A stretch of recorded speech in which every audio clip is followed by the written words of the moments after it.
My friend sleeps on her couch when she hasn't quite processed her day yet. Maybe it was an especially good day, or an awful day, and she's not ready to officially let it go and move on to the next one, but she still needs some sleep. I think a couch is warmer sometimes. I can be a bit more enveloped, snuggled when I lay on one.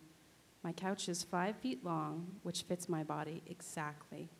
I lay down, knowing there isn't room to toss and turn, so I think it actually leads to a better night's sleep now and again.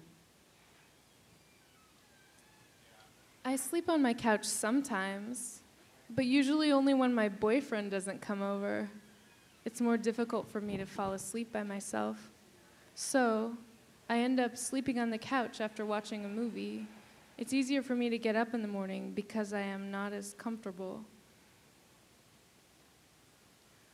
I only sleep on my couch on the weekend.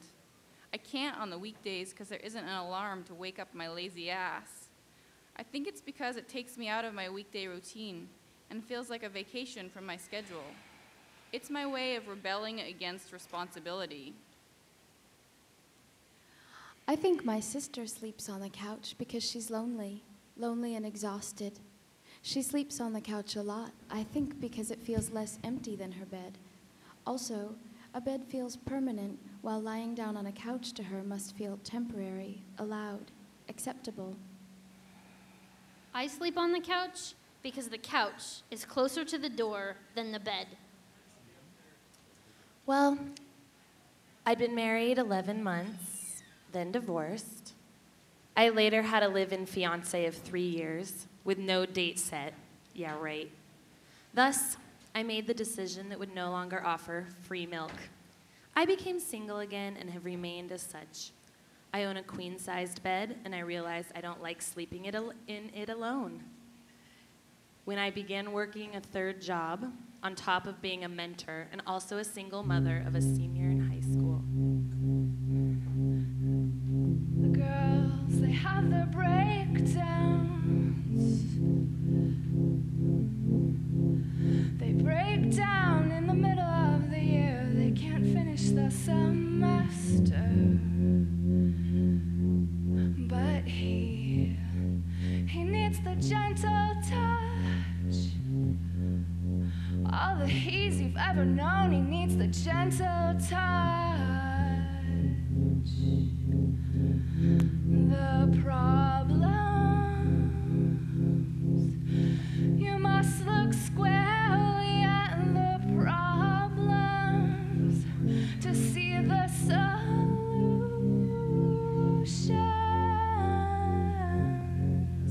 The solutions are simple, but the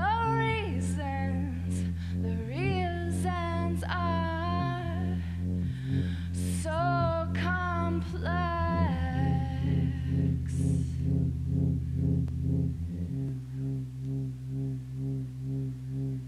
The girls, they have their breakdowns. They break down in the middle of the year. They can't finish the semester. But he needs the gentle touch. All the he's you've ever known, he needs the gentle touch.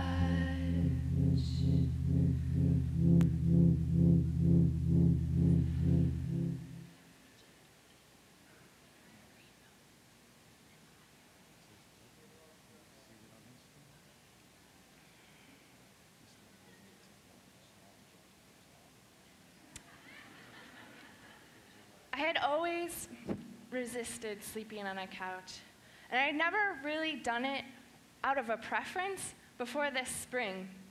I had never even had my own couch before, or even my own apartment until I moved to Portland from Olympia this last February.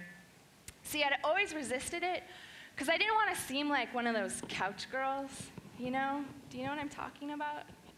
Well, it's this not very often talked about phenomenon, obviously, because no one knows what I'm talking about, but it's a fairly common occurrence of women who prefer to sleep on their couches and not on their beds. Our research has indicated that at least 14%, but up to 37% of American women have at one point in their lives been couch girls. I used to have a roommate that was a couch girl, and it seemed like when she chose to sleep on the couch, it was because she was scared either of the dark or of sleeping alone, or her room was too messy, or her bed was just too full of... And it just seemed like her way of escaping her room and, by extension, escaping herself. I, on the other hand, prided myself on being a bed girl. Bed girls are not afraid of anything. They aren't afraid of the dark. They aren't afraid of sleeping alone. They aren't afraid of trying to go to sleep when it's just sometimes really hard and there's just so much to do. But bed girls have got it together. They are go-getters. They're get-the-job-done type of ladies, be it in the boardroom or the bedroom.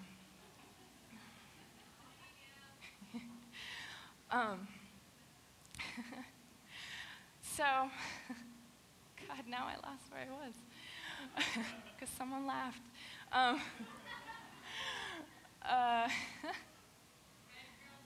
Bed girls.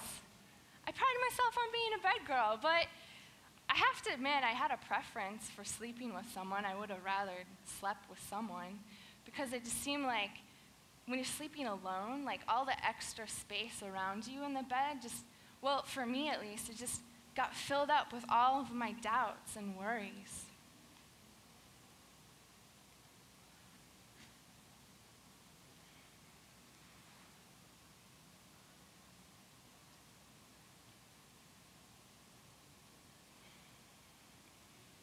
I slept alone in my bed after my abortion last November. I slept alone in my own bed, and my boyfriend, he slept alone in his own bed, which was just on the other side of the wall where my head faced when I slept alone in my own bed. And at the time, I never really questioned it. It just seemed reasonable. It just made sense that I'd be picked up from the Planned Parenthood, kind of dazed and in shock a little bit, and picked up and then scooped out of the car and kind of dropped, or like crumpled into my own bed in my own room. And I just sat there in my own bed, in my own room. And in the car ride home, I was sort of joking around, but after a few minutes of sitting in my own bed, it just kind of all caught up with me, and I just started bawling, just bursted out into tears. And every night, it was like that, and this patterns developed where I would be crying, and my boyfriend, if he was around, which he often was, he would come in, and he'd kind of like lie down beside me. And it didn't feel like with me, it felt like beside me. And he'd put his arm like over me in this heavy way. It didn't feel around me at all, it felt like on top of me. And he'd sit there and listen in silence while I just cried and talked out my fears, like, what if the baby wanted to live? I mean, did I do the right thing by the baby? I mean, did I talk to it enough and explain it that the circumstances just weren't right? And can you even talk to a baby that's inside of you? Was there even a baby inside of me?